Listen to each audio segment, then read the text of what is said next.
ኢትዮጵያ እንደ ወሎዬ ናት። ወሎዬ በፍቅር ሲመጡበት አርሂቡ ብሎ እጁን ዘርግቶ በፈገግታ መቀበል ይችላል። ነገር ግን ወሎዬ በጸብ ሲመጡበት አጋለይ ይላል። ጸብን አንፈልግም፣ ጸብን አንሻም።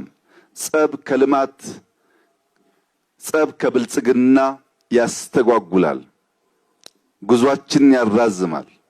ምንፈልገው እንደወሎዬ በፍቅር የመጣውን አርሂቡ ብለን እጃችን ዘርግተን ስቀን በፈገግታ መቀበል ማጉረስ ነው።